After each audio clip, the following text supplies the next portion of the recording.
Much of the sermon is from excerpts from the Tengen Branch Church Head Minister Reverend Motohiro Nakawa's December sermon.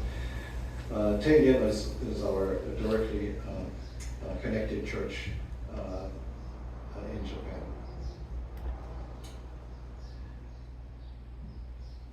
The title of his sermon was "The Foundation for Realizing a Joyous Life."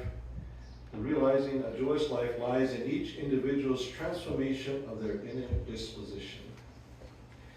The motivation of many of our predecessors of this faith who began practicing the Tenrikyo faith was to seek salvation from incurable diseases and various difficult circumstances. The founders taught that one of the causes of illness is the dust of our mind.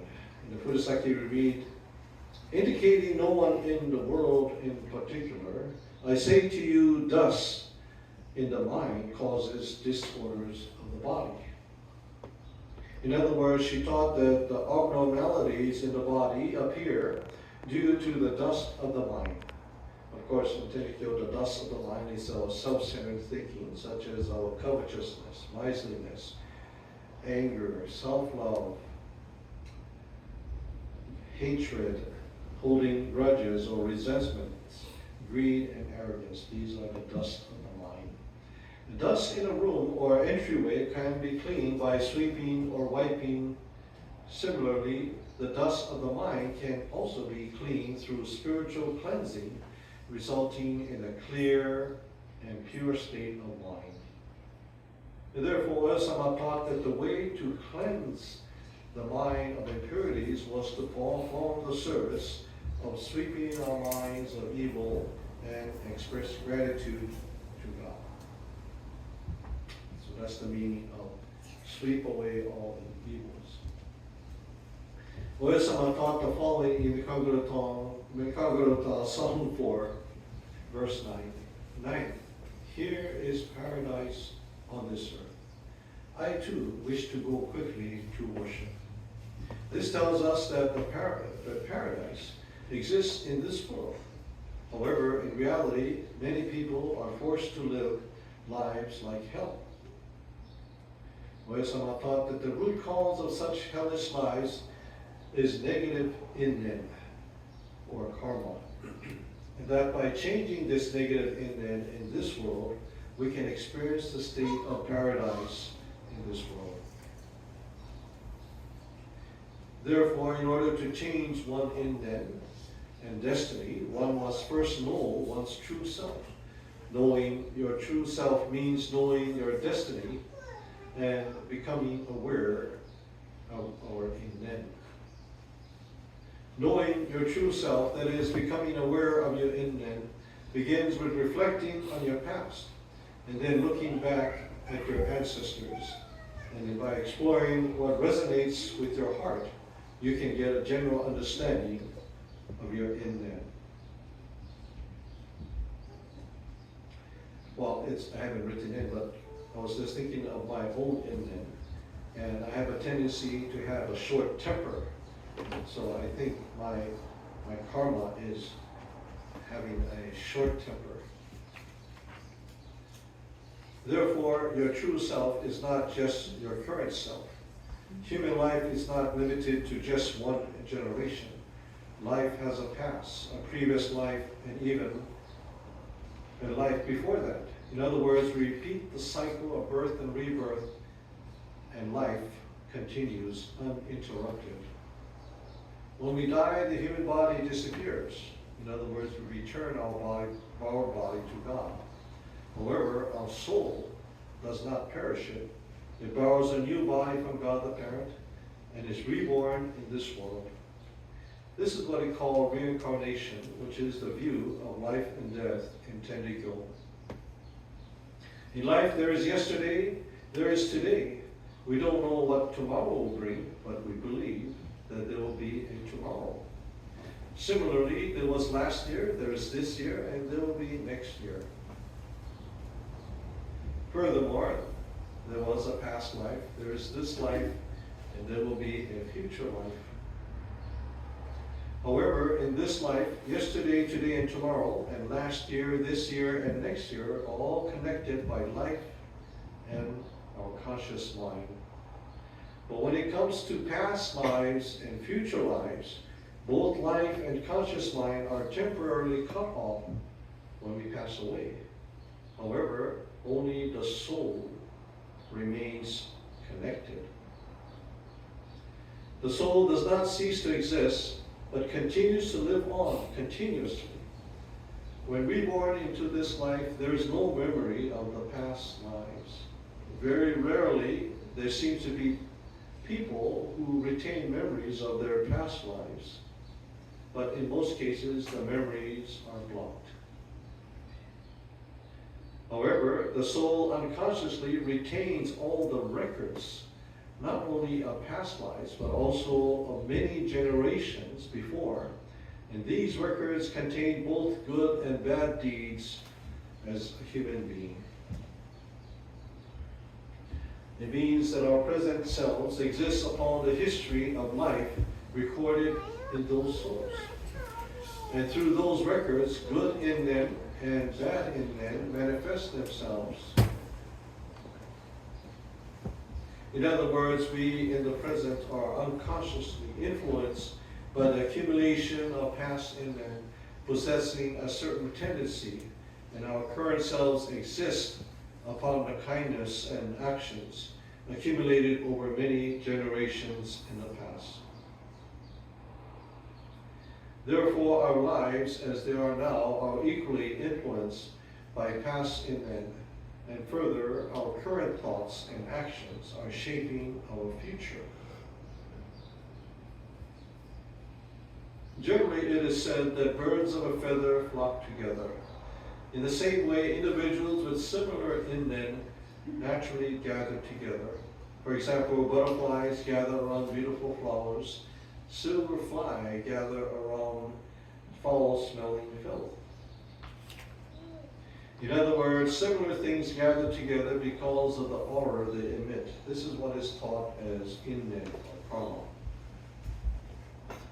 Now, our bodies are borrowed from God, where we are given one thing, freedom of the mind. Ultimately, freedom in life means being free to choose. I think that's how things will turn out. However, even though we have freedom of choice, there are things we can choose and things we cannot. And I feel that our fate is more or less entrusted to the things we cannot choose. Children cannot choose their parents. Parents cannot choose their children. Even if you can choose your school, you cannot choose your homeroom teacher or the person sitting next to you. Even if you can choose the company you work for, you cannot choose your boss or colleagues.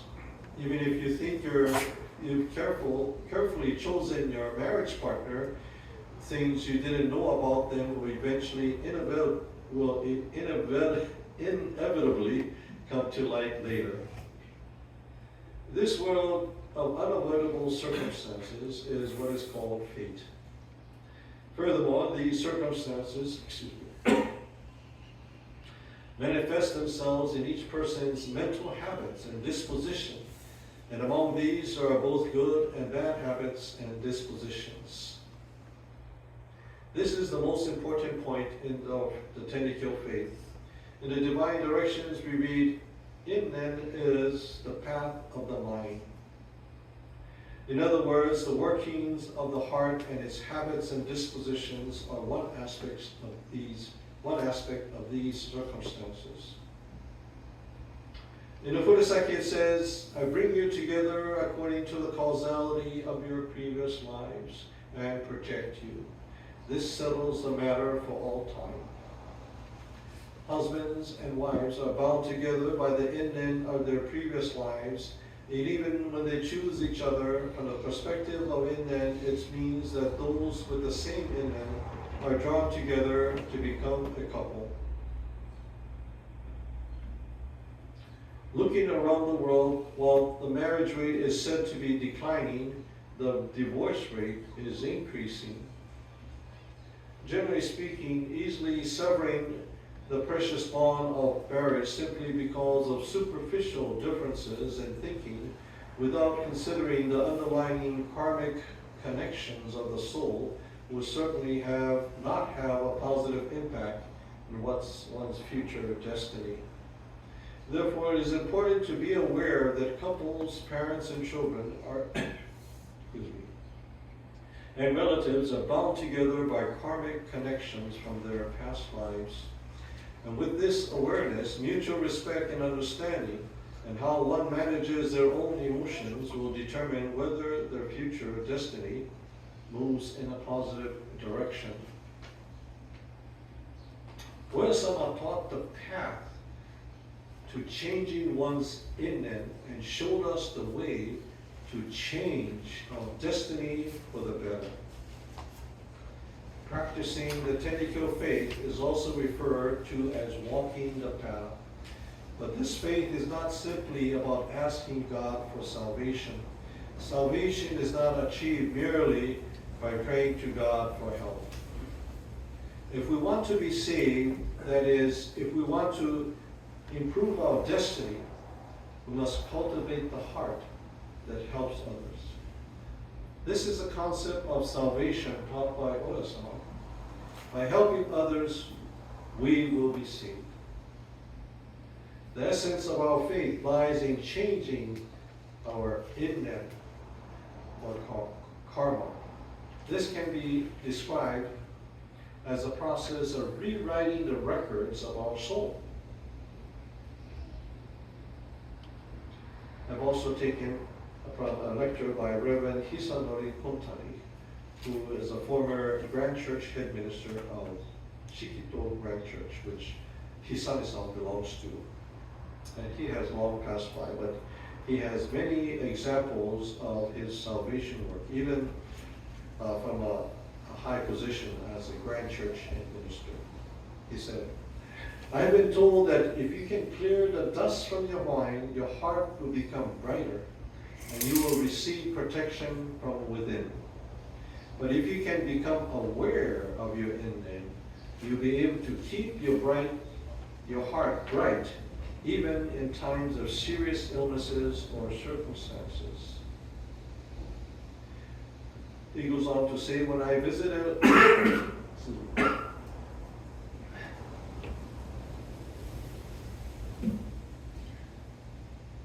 a certain family, the wife said, my white blood cell count is dropping.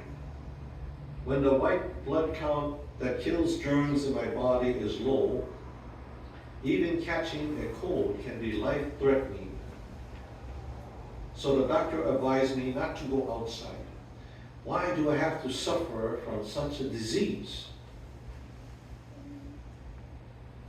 To be honest, I told her she was lacking in white blood count.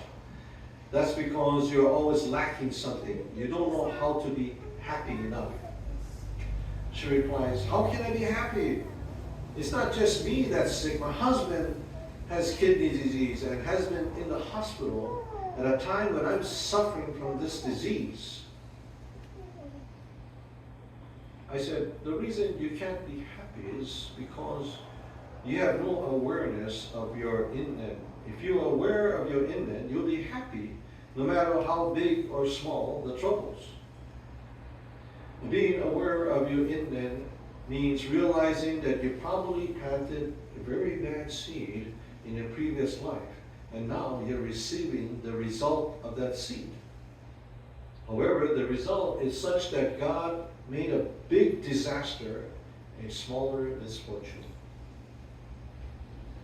When my father was performing the service at church headquarters, main sanctuary, a man rushed after him and stabbed him in the back with a knife. If the knife had reached his heart, he would have died instantly, but it missed just by a hair. Apparently, blood was dripping onto the tatami mats in the sanctuary, and when I heard that, I rushed to the hospital. When I met him, he was thankful, saying, God has reduced my great disaster into a small misfortune. What a gracious blessing I have been given. I'm thankful for all the difficulties, but I'm grateful for being able to serve God. If you ask me why he can be happy, even after going through such a terrible experience, it's because my dad was aware of his in-them. All members of my family are aware of the in-them of our family because we have been told through our grandfather. Everyone knows our ancestors have sown bad seeds due to which we can be stabbed to death at any time. He didn't elaborate exactly what those seeds were. Therefore, we can be pleased with anything that occurs, taking it as the result of God reducing a great disaster into a smaller misfortune. Those without any knowledge about their in-them, however, sincerely I may say to them, do not bear a grudge against the one that stabbed you. Take it as a result of God reducing a great disaster into a smaller misfortune. If this person will still remain resentful, I will say, continue to bear your grudge if it will help your recovery. But if you continue to have a gloomy heart that makes you resent others, then God the Parent will be unable to enter your body and work the healing. It is said in the basic lecture, we are taught that if dust piles up in our minds, God the Parent will not work fully in our bodies. By virtue of working for God, my father's life was saved as a result of God reducing a great disaster into a smaller misfortune. And by virtue of being pleased with it, his wound healed faster. This is indeed how a great disaster is reduced to a smaller misfortune. I continued talking to this housewife who still had an unsatisfied look. I said, I feel sorry for those in the world with no faith. Of course, he didn't say, I feel sorry for you since you don't have faith. So he said, I'm sorry for those in the world who have no faith. Parents in general tell their children the good deeds they have done in the past, but they hide their bad deeds. Therefore, when their children are faced with hardship, they are prone to be gloomy and depressed. This makes them unable to deal with their situation. After I said that, the wife's face brightened. I immediately administered the sadake to her, and her disease was gone in a month.